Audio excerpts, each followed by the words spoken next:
Jody, my friend, how are you? I am doing well. Beautiful. So it's usually you're picking on me and making fun of me for being a Disney freak, but but recently you're sending me a picture and FaceTiming me, and you're like at Disneyland. Yeah. I'm rubbing it in is what I'm doing. Oh. That's okay. I'm rubbing it in. That's what I'm doing. Yeah. I'm rubbing it in. Because Was it good? It was good because we have Avengers campus here. I know, dude. It's cool. And so I was sending you pictures of Avengers that I was meeting and seeing. Spider-Man jumping across stuff and yeah, dude. Spider-Man. I cannot wait. By the way, I know this dates this podcast big time, depending on when you're listening to it. But the new one, dude. Like, I cannot wait. The one coming out in December. Far from something home, not far from home, something home, going home. No way home. No way home. There it is. Okay. Don't go home. Home Alone. Don't go Home Alone. They got to do a Spider-Man Home Alone version. Did you see the new Home Alone on Disney Plus? Yeah. See, there's some things you just shouldn't mess with. But it's better than the sequels. The sequels Probably are terrible. Yeah, man, for real. Yeah, so Disney's fun. We've been. I took my daughter for her 16th birthday. We went and hung out. I loved it, man. I loved all the pictures you sent. It was awesome. We did both sides. We did both parks here, and it's not as big as Disney World, but a lot of rides here. Tons to do. Web Slinger was fun. I think I did the Web Slinger in about a minute 30 in. Don't you just like throw your hands up in the air like over and over again? It's like a Buzz Lightyear thing, but with your hands. It like knows where your arms are. Yeah. So I maybe a minute into the ride, my arms were like jelly, dude, and I was like, I can't shoot anymore. I can't. That's and funny, she's dude. making fun of me, like, what are you doing? Awesome. Our score's terrible. You got to start hitting things. Yeah, I'm trying, but I'm old, man. That's funny. Well, hey, everyone, welcome to the Longer Haul. We'll stop talking about our personal lives and get after it here for a second here. Welcome to the Longer Haul Youth Ministry Podcast. I'm Chris Trent. I serve in the great state of Georgia as a director of Next Gen Ministries for Georgia Baptists. And Jody, you're all the way out in California. Out here in California, Southern California. And I'm just a youth pastor. Yeah, man. Get it done. Trying to do it in a almost post-COVID world. I don't know what world we're living in. Yeah. In a craziness, but it's hard to put a label on it these days. It's good. It's good. Yeah. Yeah. Thanks to our sponsors. Thanks for sticking around, sponsors, with us, as it's been a rough podcast season, but we're still pushing through. But can't forget that amazing game, Aero Sport, like Air, AIR, the letter O, sport.fun. And you and I both have this thing. It's awesome. We play it every week. Rocket frisbee thing, and you'll have to check it out. It's great. We have a promo code for free shipping, right? Yeah. Longer haul. Longer haul. Yeah, just longer haul. So that's good. And then we also have my buddy Barrett Johnson, who does this amazing smartphone -101 is where you can check it out. Smartphone-101.com. And it's this great course on smartphones that parents can use. So check that out. And there's also promo code for that as well, the Longer Haul. Yeah. And I've referred a few parents to that lately. COVID has brought out new struggles with smartphones and social media for a lot of, especially junior high folks. That's what we keep running into. And then we've got YM360.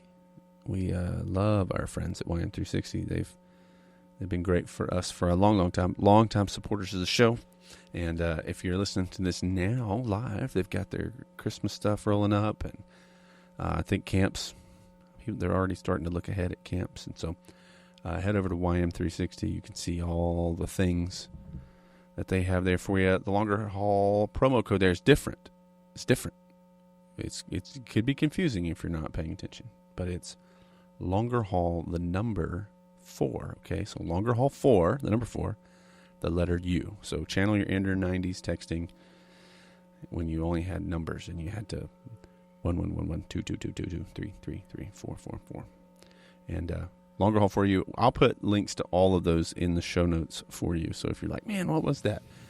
You can just head to the show notes, and I'll have it there for you, so you can go check those out. But seriously, we love those guys. Thankful for Air Sport. Again, we play that every week for us. We have that out quite a bit. We've used it a bunch of different ways.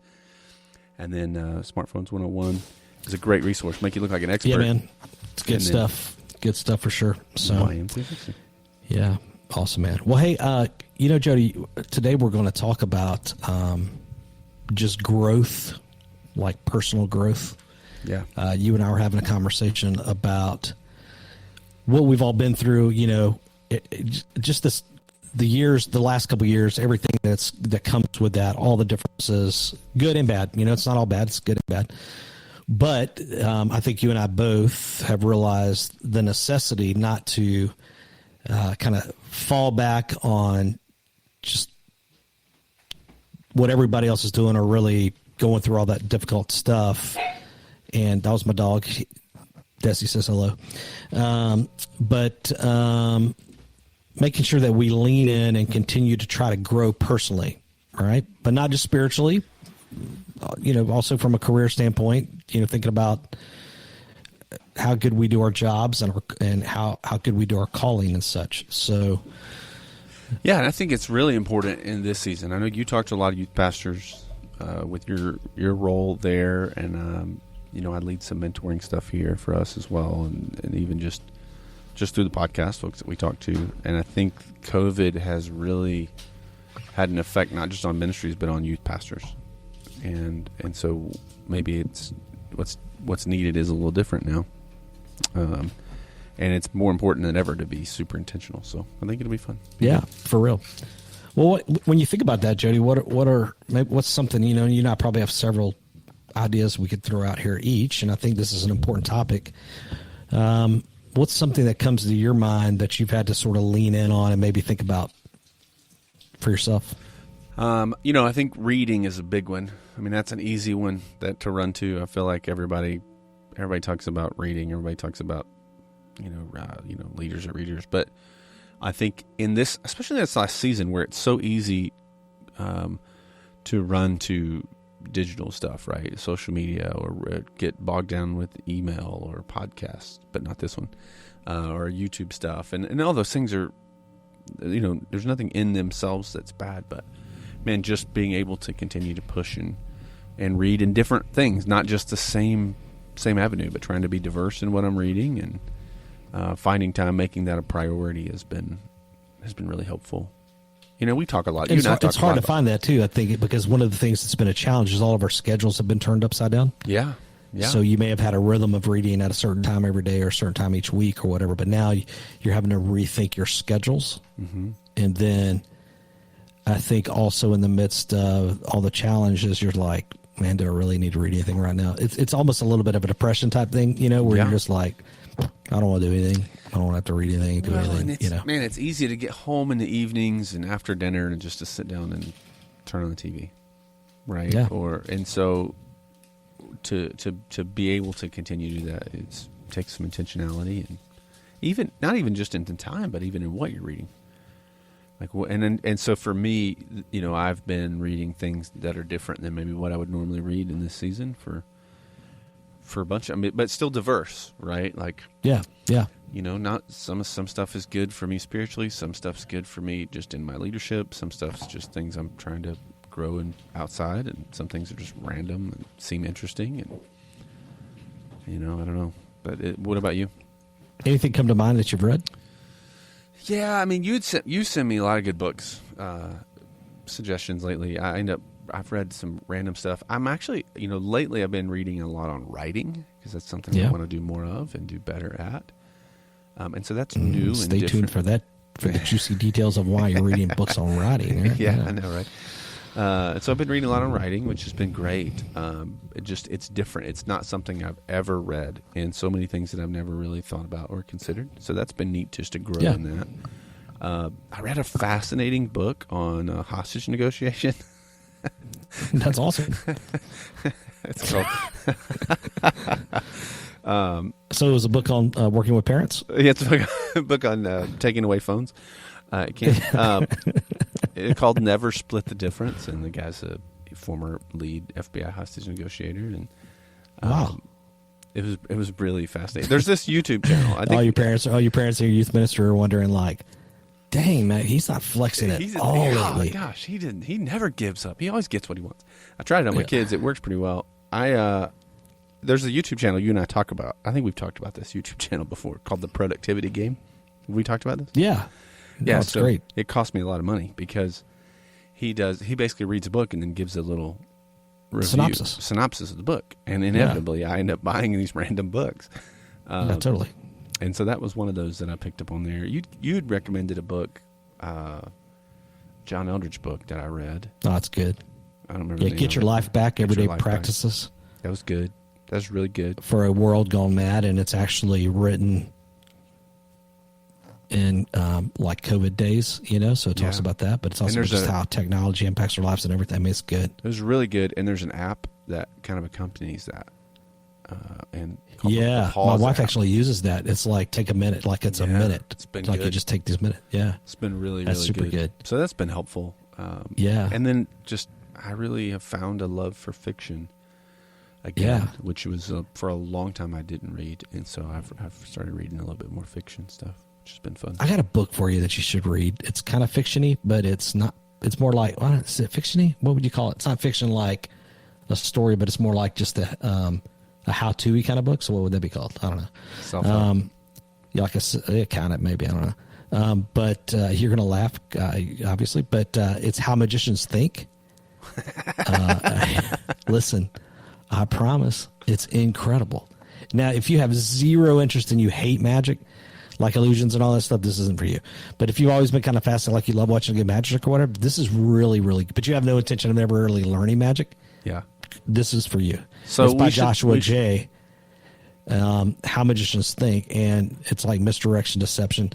It's just phenomenal. He asks every chapter is a question, like why do magicians do that, or why whatever, right? And it's just fascinating. I'm telling you, it's good. I promise.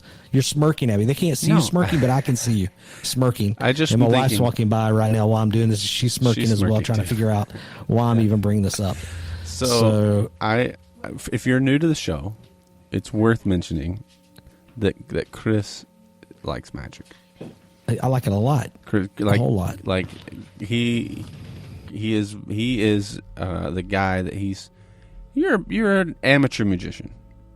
Yeah, but like a very serious amateur magician. Slightly more than amateur, but Yeah, I mean, I've like paid. Once you get paid a few times, you're just a magician. I don't know that birthday parties count. Well, first of all, there's a couple guys in my magic club that do birthday.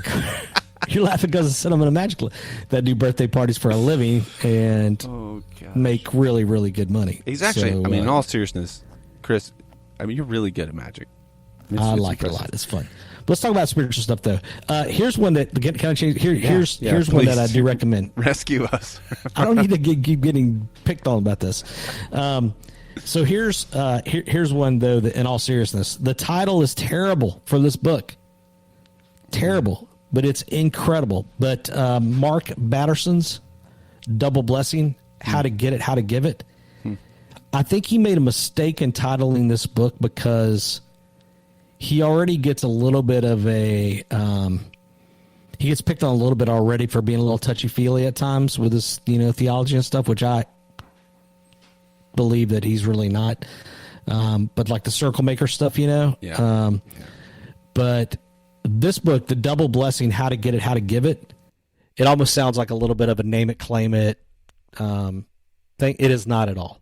The double blessing is simply this: recognizing God's blessing in your life and then turning it into a blessing for others, thus the double blessing.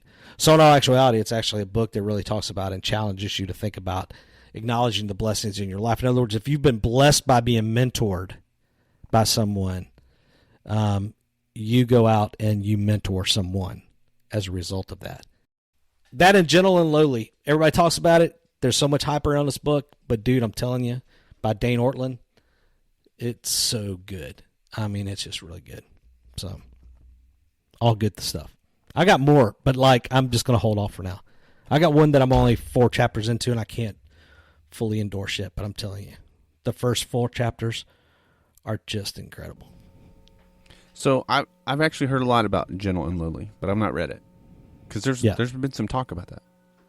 Yeah, it was really, it definitely made a big splash in Christian circles or whatever, but I would say it's almost one that you could read along with your quiet time, kind of your Devo time, and stuff. So, hey, let's talk about that for a minute. I'm curious, Jody. Like, one of we talk about schedules getting upended. I don't think we need to minimize. I think we need to acknowledge that, spending daily time, with the Lord as you're trying to grow personally, is super important. How have you found that as you've worked through your scheduling and schedules, and maybe what are some things you're doing personally to stay committed to that? I think in terms of, COVID really kind of upended a lot of schedules, like the rhythms you had before, it was a reset. And kids were at home, and so now that my kids are back in school and we're kind of back into somewhat of a normal schedule. It's been interesting to kind of redefine some of that time. And so sometimes it depends on the day for me, if I'm being honest. Sometimes I'm having to take the kids to school and sometimes I'm not. Right. So if I am taking them, then I have a little less time in the morning. So sometimes when I'm getting into my office, then that's where I'm kind of just setting that time and diving in. If I don't, I think that time is more, that's happening at the house more, make some coffee and do whatever.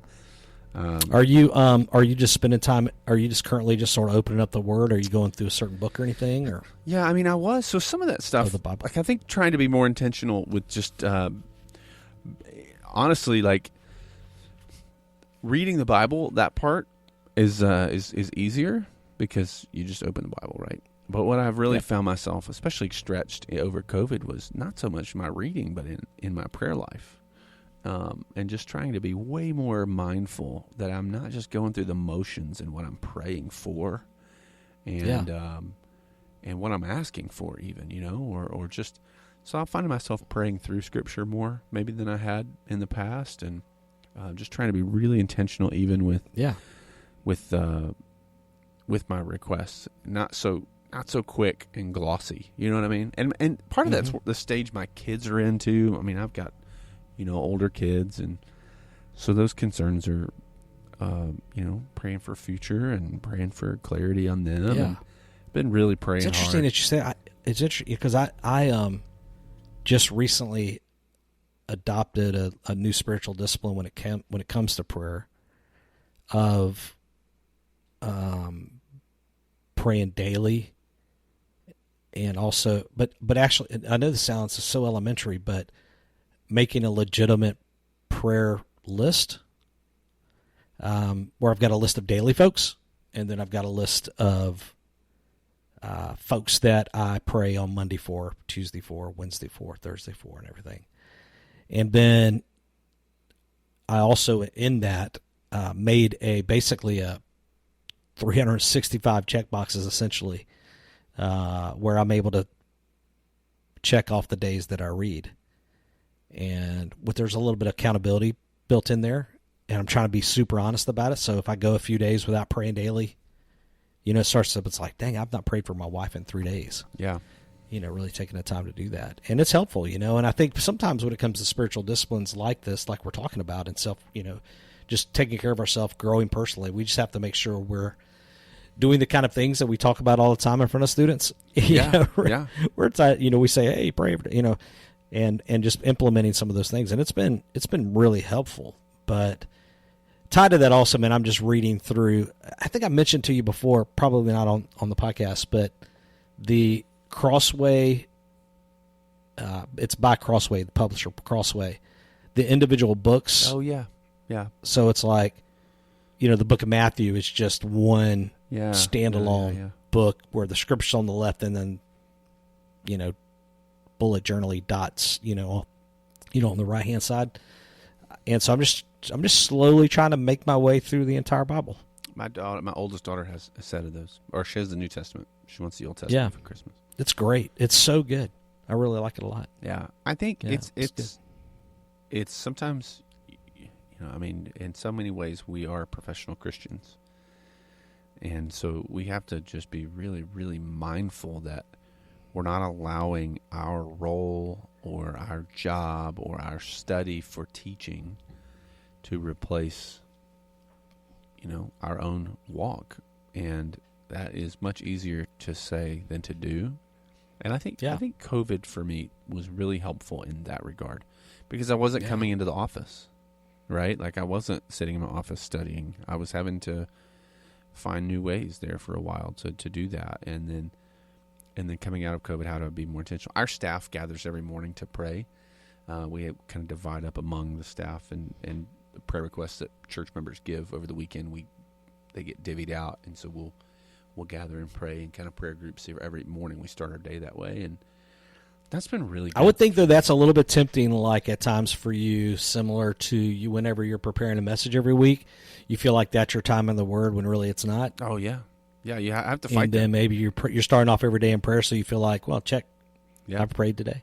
Yeah. So one of the things I really like to do is get here early before that, so at least a half an hour early if I can, if I'm not taking the kids to school. And so I can kind of have some time even before we jump into that staff prayer time. Is really has just really been good for me. I think I've realized in the last couple of years, especially, that areas that we get lazy in, I mean, we don't recognize it because we're so busy, and so being forced to slow down.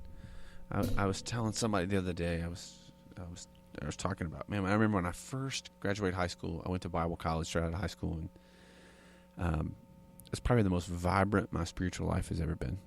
I didn't know anything. I mean, I literally never even heard of a quiet time, Like, first, I remember sitting in class and people were saying, you need to be doing quiet time every day, and I'm like, I don't know what that is. And then they explain, it's you got to set aside some time every day to be really intentional. I'm like, but I read my Bible all day when I'm praying all day. Like, anytime I have some downtime, that's what I want. That's what I'm doing, And so in some ways, those disciplines almost caused me to take a step back from a pretty vibrant walk with the Lord at that time, because I was just excited about where I was in life and what I was doing and how I was growing.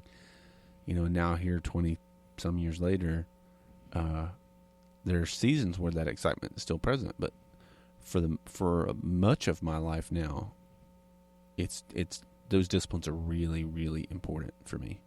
Yeah.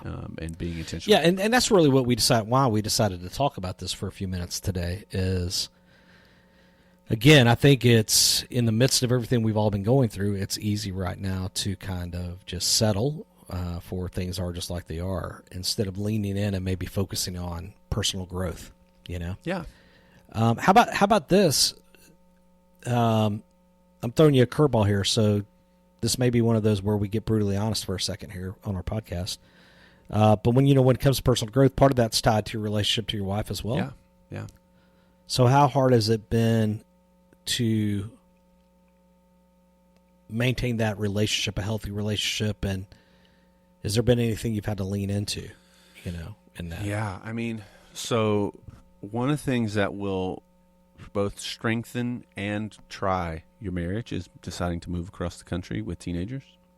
I would assume. And so, so in that sense, it's been good. Like we've really had to. You don't have anybody, so you just kind of have each other, and so you lean into that. I think the kids being so your stage of life, though. Your kids are all in high school. I got one junior high, one seventh grader, and then everybody else is high school or graduate. Yeah, but what that means though for you is, you guys can go out by yourselves. Yeah, and listen, on a date and not take care of the kids. And here's the thing we're in a much easier, in some regards, we're in an easier stage of life for that. Oh, talk to me. Right? Because now our kids can watch themselves. And two, like my work schedule has adjusted a bit, and my wife's as well. Her schedule is adjusted. So like Friday mornings, and we did this even when we were in Georgia. Friday mornings was kind of we'd go grab breakfast and coffee every Friday morning, Are you still doing that? Yeah. So it's beautiful. So we'll go do that on Friday mornings. Most Friday mornings. It usually ends up at like some thrift store shopping, which I don't want to do, but I'm there. Hey. So we do that, and then, trying to get away and do stuff even a little more intentional in the evenings is good. One of the things, though, when our kids were really little, that was almost impossible for a number of reasons. One, I was bivocational, working a million jobs, trying to just make it work. I didn't have a lot of extra time. Sarah was at home with little kids going crazy. We couldn't afford a babysitter. So on the off chance we could get some students to come babysit for us, we would, when that was there. And so it's just hard when your kids are little. It's harder for a different reason now, because I feel like now one of the thing we talk about most is like, man, the weight of responsibility we feel for our kids launching out into the world. And like all these things we've been doing all these years, now we're about to see if it was right, if it worked or not. Yeah. Well, we're really about to feel that in my house, man. Yeah. So, but I will say one of the things that we've continually encouraged and pressed in on our kids as they're in the teenage years now is, man, be a blessing for other young families who maybe are in a similar boat. Babysit for free for them. Offer to watch the kids for them. Like inviting some of those families. Like we've done it with folks on our student team the last 2 or 3 weeks. Taking some of those younger couples, Sarah and I will take them out to dinner. They'll drop the kids off at our house, and so our kids are free babysitting, and we're taking them out to a meal. And so just even investing in others for whatever. I mean, as crazy as it sounds, and Sarah and I have talked a lot about this. Investing in others who are maybe further behind us, just getting started, has been so good for us. Yeah, and so we're trying to do a little more of that too, which has been great. I think the key to all of this, as we're talking about ideas for personal growth, whether that be quiet times or reading books or spending time with your spouse like you need to. I mean, ultimately, this is just kind of a reminder that, man, for us to experience longevity in youth ministry, we need to be healthy, and we need to be healthy spiritually, and we need to be healthy, relationally, and it's important to have intentionality behind all of these things. And when it comes to dating your spouse, it takes intentionality no matter what stage you're at, and even for Wendy and I right now, I mean, we're further ahead than you. My daughter, my youngest is a senior, so she really is out there doing her own thing. My son's, he's out. You kicked doing him the out college already. thing, and gearing up. He's about to go off to. This is news for anybody listening. He was accepted to the Disney College program. Whoa! I don't know what that means. So in January, awesome.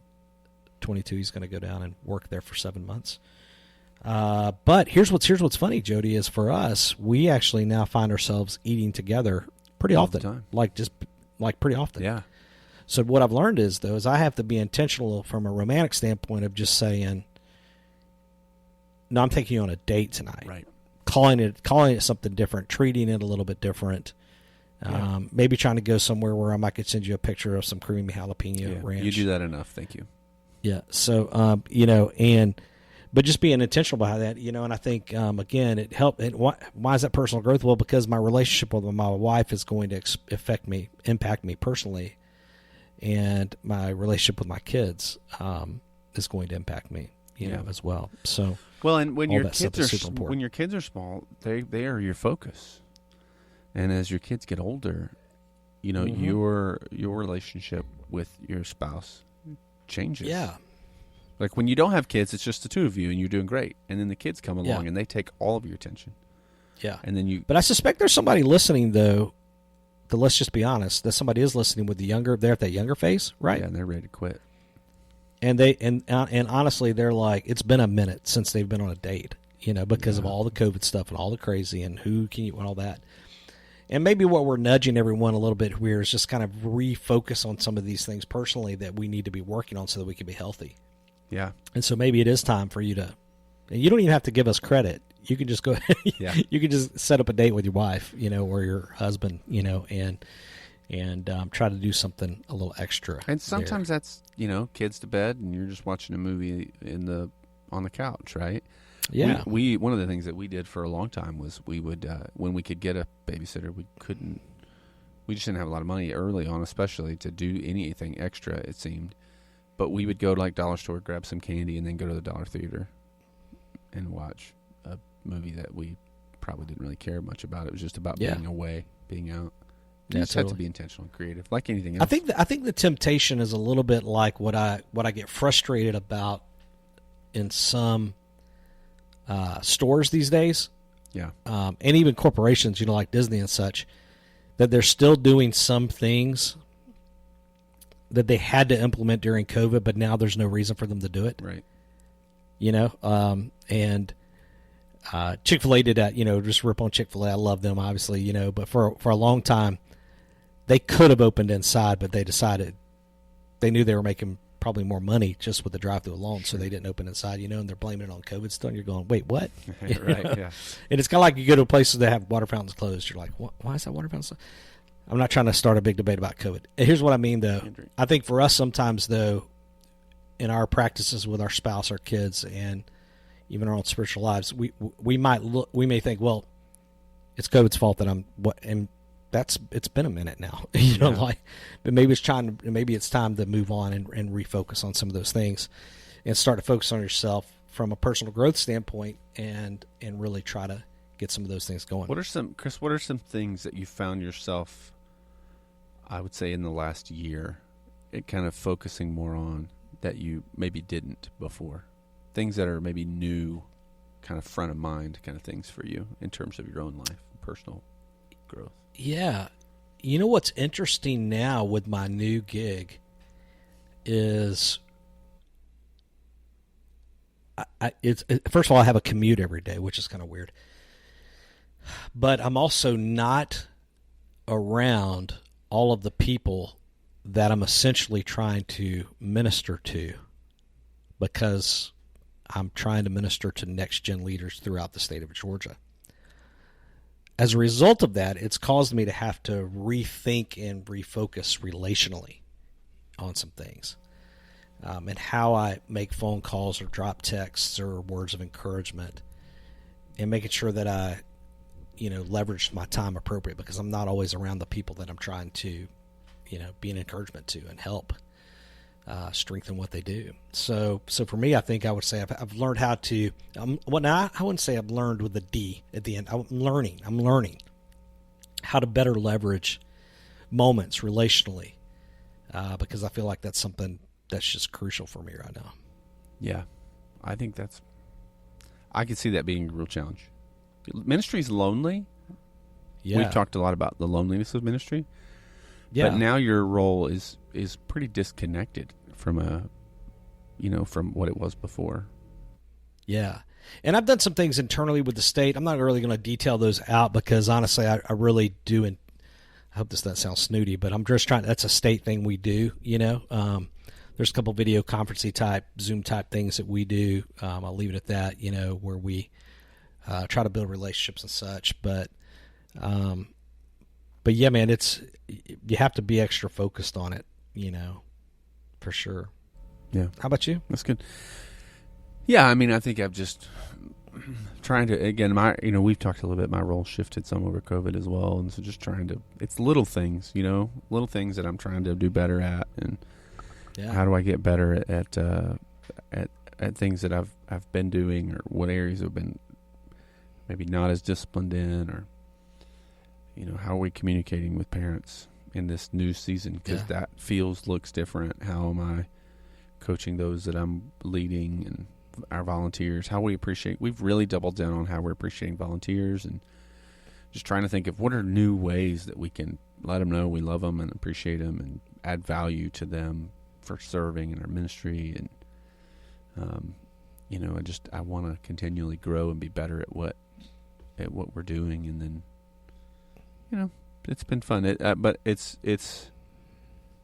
I feel like I've learned more about myself in the last couple of years, and I don't know how much that is COVID and how much of that is moving and how much of that is my role. Yeah, it's hard to know. My role shifting, but I've realized there's a lot of areas that I want to be better in, that I want to continue to grow into. And the key is to acknowledge those things, though. Yeah. Find people, or surround yourself with people, or at least a person. Have someone in your life that you can talk through those things. Yeah. Jody, I'm thankful for our friendship outside of the podcast, because we're just sort of brutally honest with our struggles. When we're not recording, and not that we lie on the podcast. Yeah, and in our relationship tends to be, we tend to talk. It's always tends to be youth ministry related. Yeah. I mean, we touch on our personal lives a little bit, but honestly, for each other, we're like peers, just working through stuff together. And I think both of us have, acknowledged all the struggles that we've gone through, the struggles that we're going through, all of those things. And I'm trusting that there are folks listening that you've been going through a lot of that as well. So I would say, I didn't really think about this until right now. When it comes to personal growth, one of the things that it's important to lean in on is making sure you have that other person that you can talk through some of those things with. And if you don't have that person, my encouragement to you would not to start off with woe is me, but rather to nudge you a little bit and say, go find them. If you're sitting back waiting for somebody to invite you into that relationship, you may be waiting a really long time. But rather be the person that, forms a friendship with somebody, a peer in youth ministry. Find that person that, that you have a kindred. That's another thing, Jody, and I think the reason we ended up doing this was we have just kindred hearts when it comes to the way we think about a lot of youth ministry type things and ministry type things. So that might help someone. Yeah, I think so. And not a gripe session. You need somebody who can be honest with you, who'll hear you out, who'll challenge you where you need to be challenged, and not just jump on. Dude, we never gripe with each other. What are you talking about? Jeez. One of the things that I appreciate is, there are people that you meet that are one-uppers, and so you get a few youth pastors around a table and you start talking about your struggles, and everybody's got worse problems. And that's not helpful. And so I think having somebody you can be honest with who also encourage you is really, really good. I was just thinking about this. So if you've been listening to the show for a long time, you'll know that at the beginning it wasn't Chris came along in I think episode 38, right? Well, no, I popped in on episode 38ish or somewhere for a guest. As a guest. Yes. And then we met for lunch. Yes. About something else. I was asking you. Yep. I was pitching something else to you altogether, which has still not happened. and what came out of lunch was you actually coming on and being my partner in crime here, which has been so great. By the way, we started that lunch was at a Mexican restaurant, right? And here we are, all these episodes later. And was it that Mexican restaurant by the Big Chicken? Yeah, the one right by the Big Chicken. Yeah. And then here we are, and now you still send me pictures of your food every time you go to Chuy's and eat Tex-Mex food. Oh, well, I'm not trying to rub it in, but this may hurt your feelings even a little more because technically I don't even send it every time I go to Chuy's. So you can assume every time I send you a picture of creamy jalapeno that I probably have been 2 times since the last time I sent you and didn't even rub it in your face. Well, one day you're actually going to make it out to the left coast here, and I'm going to take you, and we're going to go have real tacos. I was hoping it would be for the Southern Baptist Convention, by the way, but our team is not coming, so that's not going to happen. So you're going to have to bring me out for something, man. Yeah. Yep. Well, hey, folks, we love y'all, man. We want y'all to be encouraged, and we want you to grow, and I guess we're just trying to nudge everyone a little bit. Is that what you're saying? What's that what you think? I mean, I think we're just trying to nudge everybody to lean in. Be intentional. And if you're struggling a little bit, maybe you're legit struggling, but maybe it could also be that you need to get back to the basics a little bit and focus on some self-growth, type things there, Yeah, and I think it's important to understand and recognize that struggle is a normal part of life and ministry. Oh yeah, and you're going to hit seasons where everything in you wants to walk away and quit, and there's a lot of folks that have done that over the last few years, and that's not doesn't have to be the case, which is why we're doing a podcast called The Longer Haul. We don't want you to quit. We want you to stay in it for the longer haul. So for real. Yep. Awesome, man. Well, good times. I appreciate you, friend. Yep. You too, buddy. Hey, don't forget our sponsors, YM360, Aerosport.fun, and Smartphones -101. We'll, again, links for all those in the show notes along with the promo codes to save you some budget money here at the end of the year. We're grateful for those. Grateful for you. If you haven't joined the Super Secret Podcast group, do that. We'd love for you to do that. You can jump in there and join that with us. And, yeah, we should do this again. We should. So, and we shall. And we shall. So, I think that'll do it today. Anything else? Last thoughts? I know, man. You're out of thoughts. I just want to. I've got this one book that I'm reading that I want to talk about, but I'm going to wait till I'm done reading it so I can. Is it a magic? Recommend it with. Is it a magic book? No, it's not. Good. It's good. Cool. It's a leadership book, and it's amazing. All right. Well, hey, thanks everybody for jumping in and staying with us. If you're still listening and haven't quit, you're our favorite. So, for real, we'll see you guys in the next episode. Later. Thanks.